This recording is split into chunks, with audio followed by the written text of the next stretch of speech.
Well, ladies and gentlemen, fall is in full swing here. We've had a couple new Conquest characters added to our rosters here in the last few months, so it's time to take my life into my hands once again and rank the Conquest characters in Star Wars Galaxy Heroes. Now, last time I did this, I'm throwing some of these comments up here, I got dragged across the coals because I ranked Luthen Rail too low. And I did rank him too low, but you guys ranked him too high. I mean, everybody's talking about him beating Galactic Legends and stuff. How's that working out for you now? Come on, man. Nobody's using Luthen Rail to beat Galactic Legends now. And we're not rating these guys based on their current datacrons and what's happening. I mean, we gotta rate them overall with everything that's happening in the game and what's going on. Anyway, it is fall 2025. We have Conquest characters. It's time to rank those Conquest characters in Star Wars Galaxy of Heroes.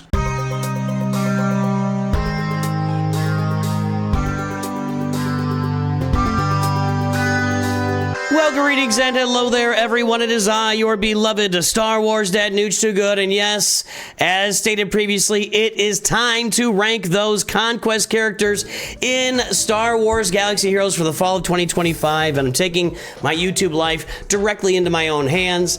Of course, it really was true. Last time, I did rank Luthen Rail too low, but everybody was dependent on... there must have been a datacron out because everybody was talking... If you saw those comments, he's killing multiple Galactic Legends. Like, that's not happening anymore. He's kind of settled back into where he is now in the game, but regardless, a couple of points I think it's important to make here. As I stated earlier, I'm going to try to keep like current datacrons out of the mix. So you look at the Dark Side Ray datacron, you can look at that Hodacron. It really makes some of these characters really stand out to be like complete end game type. Well, I mean, these are all end game, but yeah, because Conquest characters are really what we target, right? When we look at what's out there, we talked about it in our collab the other day with Scribe and the other guy, Sexy Vexatron. So sorry, I'm sorry, buddy. Anyway, when you go into a Grand Arena match at the top levels of the game, you're more looking for those Conquest characters and you're looking for some of the Galactic Legends. Also, I am very much a Grand Arena guy, so when I look at the value of our Conquest characters, I am generally going to lean on Grand Arena over Territory Wars. I want to get that out there and make it clear. I know there are some of you, but I think it's a minority, and that's not a problem to be a minority. You're perfectly allowed to do that. You're perfectly welcome in this community to be the person that just loves Territory Wars. I'm more about Grand Arena. Most of you are about Grand Arena. Let's get into it. These are our rankings for the Conquest characters in the fall of 2025 in Star Wars Galaxy Heroes. We're going to go worst to first, bottom to top. Let's get our first one right out of the gate here. Luthen Rail. He is the worst. I'm kidding. Oh, you guys, I'm kidding. I'm kidding. It's okay. You're gonna be okay. It's not Luthen Rail. It's not Luthen. You're okay. He's still though. He's not killing Galactic Legends anymore. He's just kind of sitting there filling in. All right, number 19, Boba Fett, Sign of Django. This guy, just straight turd. I mean, I guess there are uses for him. I looked up. For each of these characters, I did my best to look up like their win rates and their hold rates and everything in Grand Arena. I know he's got Territory War Omicron, so probably maybe some higher level guilds are using him there in Territory Wars. For me, in Grand Arena, he's just a giant turd box. I think that's true for a lot of you guys too. I've got him on my roster. I've never bothered to upgrade him. I'm not using him for anything. Boba Fett, Sign of Django comes in dead last in this competition. Coming up next, I changed this up a little bit. Razor Crest was actually a fair amount higher on my previous list because we know that Razor Crest is really, really important for farming the Executor. You know, a giant part of that farm, which is a really important farm in Star Wars Galaxy Heroes, especially for new accounts. However, with that said, I dropped it down to next to last because I think it's a very rare person, a very rare player in Galaxy of Heroes that has not already unlocked the Razor Crest from the Fleet Arena store and maybe some crystal investment by the time you get to Proving Grounds. And it's not in Conquest anymore, it's Proving Grounds because that's what this is all included. So I just think most people, very rarely are you unlocking Razor Crest by using Proving Grounds, and so it drops down to number 18, even though its importance in that farm it's very important. You have to have it to get the Executor.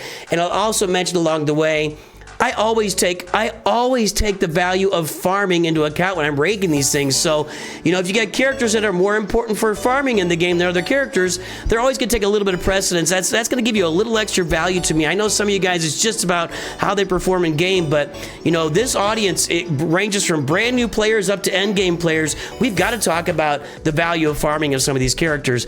Admiral Trench, same thing. Territory Wars, Omicron. He's got a Grand Arena Datacron coming up pretty soon.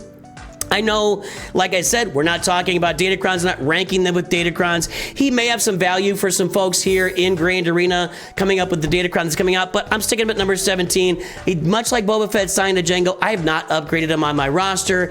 And when I run into him in Grand Arena, he's a slight upgrade over some other Separatist leaders. So Admiral Trench comes in next. When's he going to get his capital ship? I don't know. I have no idea. I can't tell you. I mean, I could tell you, but I might have to take you out back and force Choco. Anyway, number 16, Dark Trooper Moff Gideon. You know, I know a lot of people are getting really excited about him, and you do see him a lot on defense, and he has his uses in Grand Arena. However, this is really a farm with this character, you know, Dark Trooper Moff Gideon, Stormtrooper, Scout Trooper, Grand Moff Gideon. I guess Scout Trooper goes with Leia Organa. It's really kind of this isolated farm where you can put to use some of your old Imperial Troopers that you're not using that are also Imperial Remnant. And honestly, I think at the beginning, this team was doing a lot of really cool things. Right now, the Dark Trooper Moff Gideon team, just it's an average performer in Grand Arena, and you know, you can kick me to the curb with that. I've just never really been excited about this, and I have achieved Kyber 1, and I don't have this guy upgraded on my roster, and I'm not using a team that goes along with Dark Trooper Moff Gideon, so he comes in at number 16 for me. I think that's something I should mention also. I did this in the spring. My roster has grown leaps and bounds since the spring, so I've got a lot more experience with a lot of these characters, albeit none of the characters you've seen so far, except for Razor Crest, I have any experience with, because I've gotten to high level Kyber 2, I've gotten into Kyber 1 briefly, we're gonna get back there pretty soon, and I have none of these characters so far, including Jocasta Nu. I looked up the numbers on her defensive holds and offensive wins when she is on any team in Grand Arena. It's a thumbs down. So I don't remember the numbers, but she is not really adding a lot of value. I know she goes on either the Mace Windu team or the Keller and Beck team. I'll give her this. Her ultimate, we would call it, I guess. That rifle, that's one of the coolest effects in the game. But just hands down, it's one of the coolest abilities, one of the coolest. I really like that rifle. However, on most of these teams, you can just dial her down, get her out, knock her out, and the rest of the team is just fodder. So, Jocasta Nu, not really adding a lot of value in Grand Arena in her early days, and honestly, it doesn't look like there's any more Jedi Vanguard on the way anytime soon. I could be wrong about that. Who knows what's in the future? But it kind of looks like right now we're in Mishmash era. We're all thinking the next era will be Force Awakens, and then maybe next year she'll get some more Jedi Vanguard. But it seems, I don't know, she's not really doing a lot, and not too excited about Jocasta Nu on the roster either. TIE Interceptor. Now, this one people will argue with me about, and that's fine. I'm open to the argument. I'd like you to convince me otherwise. I'm not saying TIE Interceptor is not valuable, but we got to rank these characters, and Conquest characters are some of the most valuable characters and ships in the game, both for performance and also for farming. TIE Interceptor, I feel like this ship comes into the game when the battle is kind of already decided. Like, by the time, so you play through the game, you've got your scythe out there with your Darth Vader and your TIE fighter, and you lose a spot, you lose one of those ships, probably one of your side TIE fighters, and then out comes TIE Defender, and then that lasts a couple of turns. And then you bring in TIE Interceptor. Now, I know TIE Interceptor is needed for the first rote dark side mission, so that's something to keep in mind. But I feel like by the time TIE Interceptor comes in, you're really set up to win that battle, regardless of what's going on with the Chimera and or the Executrix. So I should probably test this. Just strap them on, test it out in Grand Arena, and see if I can get by and win these battles without TIE Interceptor. I feel like I can. So, TIE Interceptor brings something, coming off the bench, doing the AoEs, landing the crits, giving more turn meter. I think it's when it lands crits, right? Lands crits, gives turn meter to the capital ship. That's great, but I do feel like by the time it hits the game board or hits the holo table, so to speak, the battle, generally speaking, is already kind of decided and already going in your favor. So it comes in at number 14. Number 13, Maul. I struggled a little bit here. I felt like number 13 and 12 were maybe a little interchangeable. Maul is definitely still valuable. He leads his Maul DeLoreans, which is a team kind of like almost an Imperial Trooper-ish team, except that he's doing all the, he's kind of like the Dark Trooper of that team, right? He does all the damage. The other guys, well, the other guys do all the damage too. It's a really good team. When I looked at Grand Arena, I kind of saw it not really doing a lot of big things in Grand Arena. A lot of cleanups at the high levels of Grand Arena. I guess he's being really useful, like in Erodium and Chromium for sure. In Kyber Grand Arena, it seems like it's cleanups and cleaning off some of the side teams that you face. However, you know, Maul can go there. Maul can also fit onto an unaligned Force user team. He's no longer on the Lord Vader team, but he's got some flexibility. I do like Maul. I'm not poo-pooing Maul, but I think if you look at all these characters, he does come in at number 13 for that. And I also think that he's probably interchangeable with number 12. There's your boy. Are you happy now? Are you happy? Luthen Rail. Now, again, all the comments I was getting was that he kills Galactic Legends and etc., etc. That's not happening anymore because obviously, and I just can't recall it. Obviously, there was a Datacron for Rebel fighters and or Luthen Rail at the time that was killing Galactic Legends. Congratulations on that. It's gone. Now we're all using Wampacron. That'll be gone soon. The guys, the Datacrons come, the Datacrons go. We're trying to grade these guys in a vacuum. Luthen Rail is really good. He takes that Saw Gerrera team, makes it work. He takes a Mon Mothma team that was just Mon Mothma team that was in mothballed, you know, years ago, and makes it into a viable defensive team in Grand Arena, or you can clean up a Galactic Legend with him. Again, but both these guys, Maul and Luthen, they don't fit into any farms. They don't slide in anywhere. They've got, you know, Luthen's pretty limited. He's only in that Rebel fighter team and nowhere else. So yeah, he's doing a good job. I don't think I have him rated too low this time. Maybe I'm wrong again, but I just don't see him coming in above some of these other characters we're gonna rank, such as Scythe. The Scythe, you guys, it can be a coin flip depending on the counter. It can be a coin flip if the opposing executor targets your Scythe on the AoE assist, it's gonna die and then the whole battle's over. But if it doesn't and it's alive, you probably have won the battle. It's kind of like this initial volley that if it ends you, and if it doesn't, you win. I get that it's a coin flip, but it still enables your executrix to beat those executors. It still enables your Chimera to beat those negotiators. So it's got a lot of value, and it's performing for you in Rise of the Empire territory battles. Scythe has a tremendous amount of value in the game. Coming in at number 11 for the Scythe, our second ship we've ranked here in these rankings. Coming in at number 10. This one is a little bit up for grabs right now. To be determined. We will see. However, it appears very early on that SME, I call him SME, SM33, is the required lifter / piece for the Pirate King Hondo Onaka team that's going to make him really do what he needs to be doing in Grand Arena. Will that be long-term? I think it probably will be long-term. I know SME isn't gaining... I'm still working on him, guys, so I don't have him quite yet. But I don't think he gains any profit, right?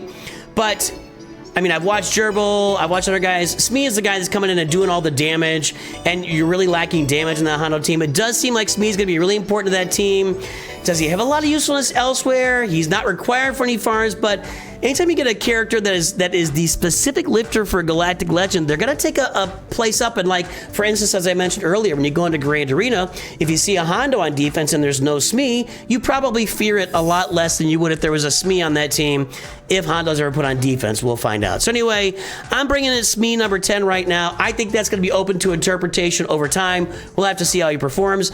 I should make a side note. I do not have Maz Kanata in here. She's not out yet. She's not out for another 3 weeks. 3 weeks-ish. So when we get Maz Kanata, we get her activated. We'll get her on the next time we do this, probably next spring. But she's not making the list right now because she's not out right now. Coming in at number 9, the third ship, Fury Class Interceptor.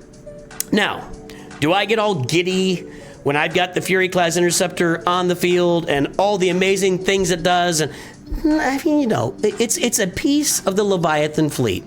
It's required for the Leviathan. It's an important part of the starting lineup for Leviathan. This, I think I had a peanut there. Yeah, hang on a second.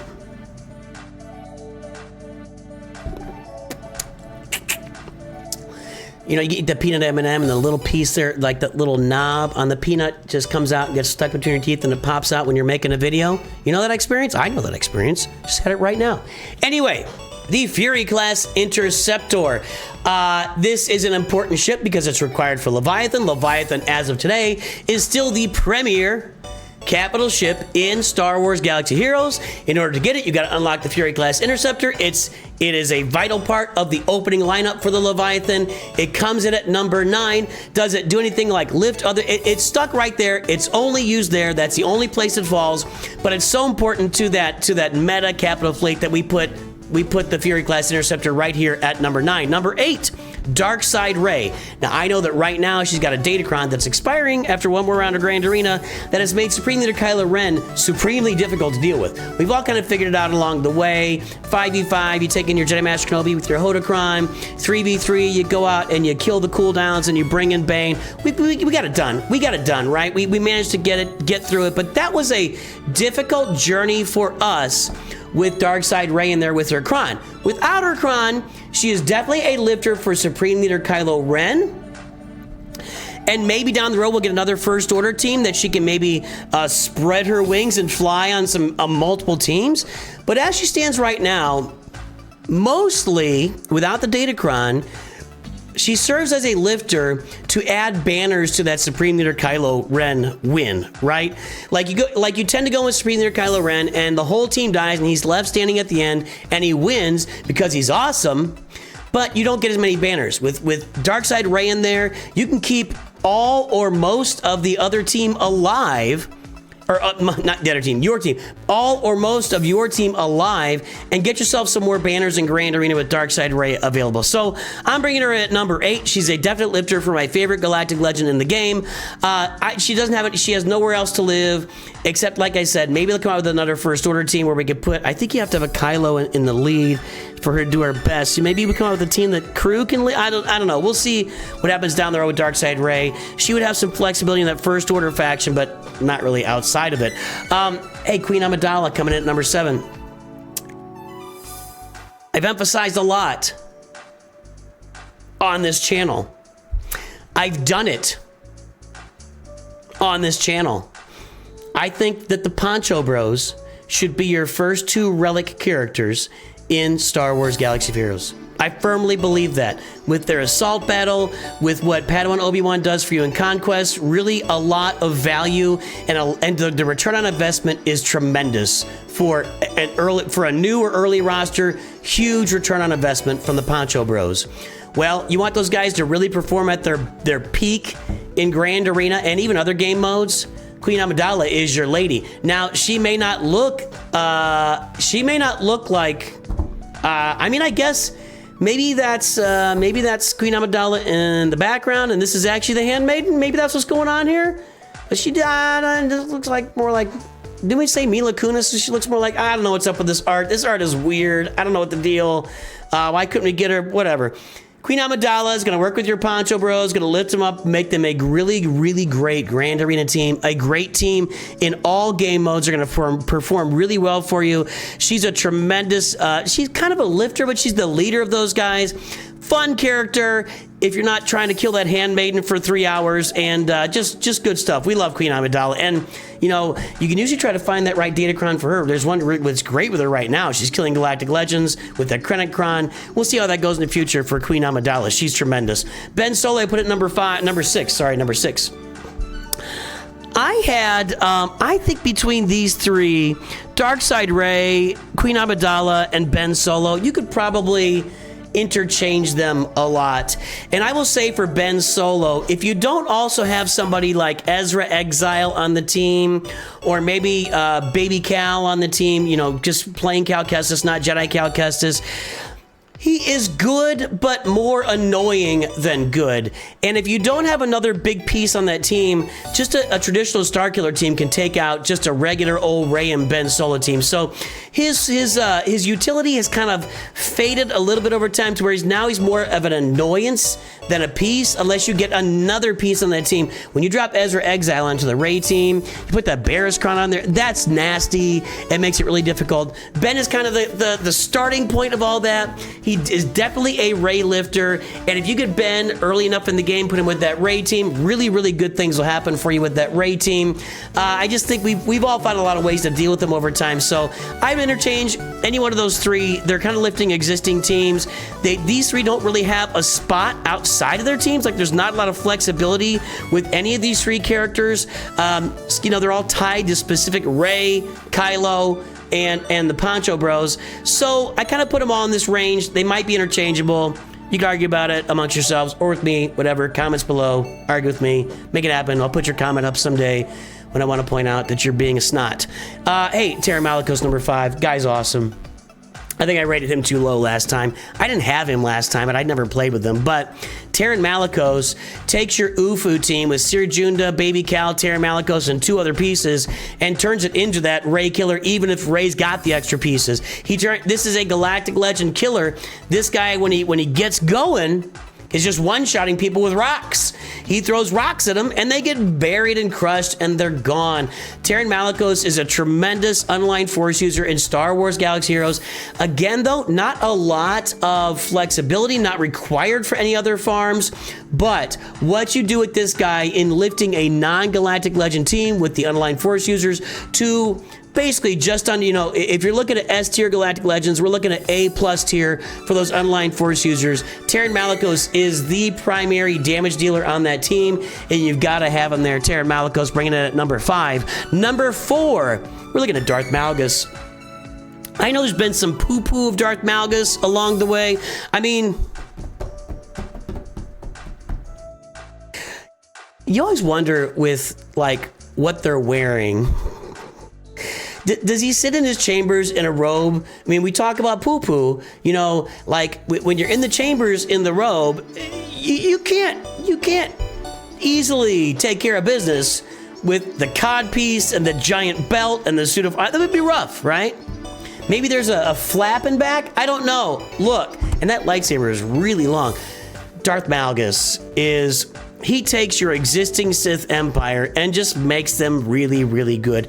And myself, in Kyber 2, Kyber 1, I think if you make your opponent exhaust enough teams, because they're thinking they can get to Malgus later and take him out, they're still gonna have, I get holes. I still get holes with Malgus almost every single round. He does a lot of work for me. I really love Darth Malgus. And of course, you have to have him to activate the Fury class Interceptor we mentioned earlier, which is required for Leviathan. So he is part of a major farm in Star Wars Galaxy Heroes, while also lifting up your Sith Empire to be that A team, maybe not A+ tier, but A tier team in this game. And again, if you're not in the end game, Kyber, Darth Malgus is going to do a lot of good for you guys down on a Rhodium and lower levels of Kyber, and even, like I said, Kyber 2, lower Kyber 1. I'm getting holds of them when people have to exhaust other teams on my other deep defensive teams. So I love Darth Malgus, and plus, if you take him on offense, you can take out lots of teams with it. Just really good, versatile. Not versatile with the number of teams you can put him on, but versatile with what you could do with him. Defense, offense, lots of work done by Darth Malgus in Grand Arena. Number 3, this is where you guys might argue with me, and that's fine. I love Commander Ahsoka, and not only do I love her for her versatility, where she can fly, you can throw her. I mean, she belongs on that Jedi Master Kenobi team. But if you don't have Jedi Master Kenobi, you put her next to Rey and Ben Solo, and she's giving them an extra 50% health, protection, offense, crit damage, with all the stuff she does. She's a great lifter for a team like that. She is just really, really good. When you look at unaligned force users or Scoundrels or Galactic Republic. You drop her on a team that consists of any of those kind of characters, and she's going to lift that team up to tremendous level. Actually, you have to have one other one of mine. I think you have to have one other Scoundrel, Unaligned Force User, or Galactic Republic, and she's going to lift up the entire light side team. And she is a lifter, she's one of the top lifters in the game, and I used her on a Rey team for a long time before I got Jedi Master Kenobi, and I was slicing and dicing through all. You can go back. I got an old video about that, and I put her on defense. She gets holes with Rey. I love Commander Ahsoka. I think she's great, and now she's also required for Galactic Legend Ahsoka, so she's part of a Galactic Legend farm now. Commander Ahsoka, thumbs up on me. I put her at number 3. I really think she was our second Conquest character. I think she still holds up to this day, and she is tremendous. And our final 2 here, guys. I think everybody knows where we're going with our final 2. We got Ezra, we got Bane. We got Bane, Darth Bane, and Ezra. Which one's going to be second? Which one's going to be first? Before I jump into what I think, this was a tough one. I'm going to say I think you could interchange either one of these. Ezra can drop into almost any Jedi Unaligned Force User team.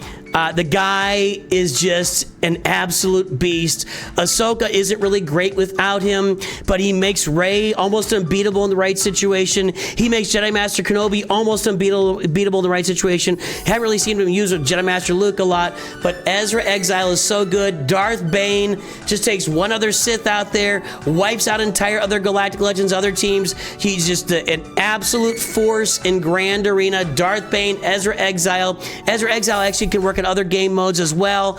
I put Ezra second. You can argue with me. I would accept if you put Ezra second and Darth Bane first. If you flipped it, right? I can completely see where you would put Darth Bane second, Ezra Exile first. Ezra Exile will help you in Rise of the Empire territory battles. He's going to work in territory wars. You know, I totally get that. Bane is basically by himself with, you throw Count Dooku in there, whatever. A Galactic Legend in Grand Arena, just absolutely. These guys, they're both so good. I can't say enough about them. We could go on for days about what these two can do for a roster in Star Wars Galaxy Heroes. Neither one is yet required for any farms, although, again, if you have Galactic Legend Ahsoka and you don't have Ezra Exile leveled up, she's not going to perform at the levels you need her to perform at. Even though a lot of times we take him and we put him on those other teams to really trying to make a wall out there. Anyway, these guys are great. Those are our top 2. Let me know in your comments. That's our ranking of Conquest / Proving Grounds characters for fall of 2025. Hopefully I did a little better for you guys this time around rather than ranking Luke and Vela near the bottom. I get it. I'll take my beatings. I'll move forward. Yeah, there you go. That's it. Everybody, have a great day. I will talk to you very soon. And always remember, Nooch too good.